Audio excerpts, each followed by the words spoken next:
नमस्ते। हम सब ने अपनी स्कूल की किताबों में पढ़ा है कि हमारी पृथ्वी, ये दुनिया कैसे बनी, है ना?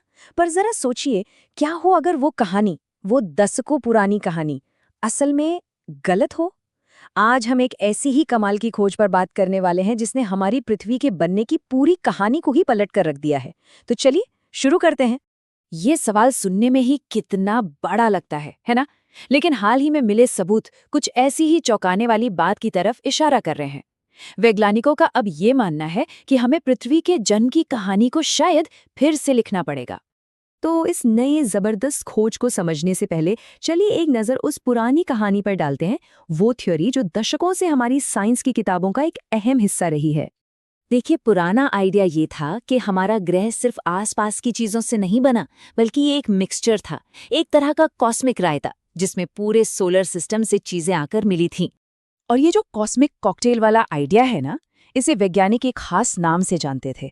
और यही वो मॉडल है जिसे आज एक नई खोज चुनौती दे रही है। इसका नाम था मिक्स्ड सोर्स मॉडल।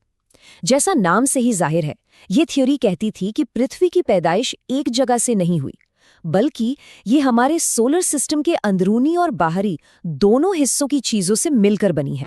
और ये मॉडल कोई हवाई बात नहीं थी। वैज्ञानिकों का मानना था कि हमारी पृथ्वी का करीब करीब 40%, सोचिए 40%, बृहस्पति के भी पार यानी बाहरी सोलर सिस्टम से आया था। मतलब हमारे ग्रह का लगभग आधा हिस्सा कितनी दूर से सफर करके आया था। और इस थ्योरी के पीछे एक सॉलिड लॉजिक भी था।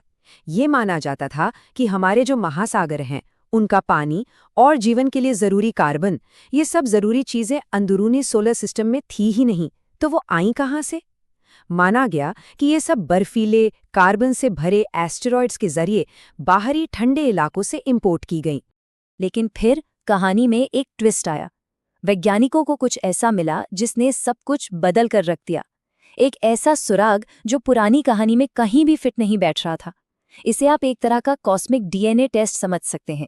और गेम चेंजर साबित हुआ उल्का पिंडों का एक नया एनालिसिस, मतलब उनके केमिकल सिग्नेचर्स या कह लीजिए केमिकल फिंगरप्रिंट्स की जांच। देखिए, हर चीज का एक अनोखा फिंगरप्रिंट होता है जो बताता है कि वो चीज कहाँ से आई है। और पृथ्वी के फिंगरप्रिंट्स तो कुछ और ही कहानी सुना रहे थे। तो ये आइसोटोप्स या समस्थानिक होते क्या हैं?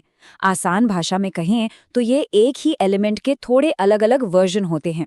और इन्हीं वर्जन्स की स्टडी करके वैज्ञानिक किसी भी पत्थर या उल्कापिंड का असली घर, उसकी सही सही लोकेशन पता लगा सकते हैं। ये बिल्कुल कॉस्मिक फोरेंसिक साइंस जैसा है। और इन्हीं केमिकल फिंगरप्रिंट्स ने एक बिल्कुल नई, एकदम क्रांतिकारी तस्वीर सामने रखी। एक ऐसी तस्वीर जिसमें पृथ्वी कोई कॉस्मिक इमिग्रेंट नहीं, बल्कि पूरी तरह से एक लोकल, यहीं की पैदाइश है।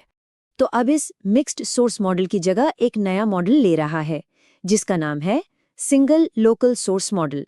और ये नई थ्योरी कहती है कि हमारी पृथ्वी लगभग पूरी तरह से हमारे अपने घर यानी इनर सोलर सिस्टम की चीजों से ही बनी है। तो इन दोनों थ्योरीज में देखिए जमीन आसमान का फर्क है। पुराना मॉडल कहता था कि सब कुछ मिला जुला है, पानी कहीं बाहर से आया।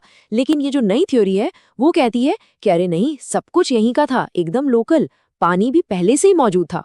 और बृहस्पति वो कोई मिक्सर नहीं, बल्कि एक सख्त गेटकीपर की तरह काम कर रहा था, जिसने किसी को अंदर आने ही नहीं दिया।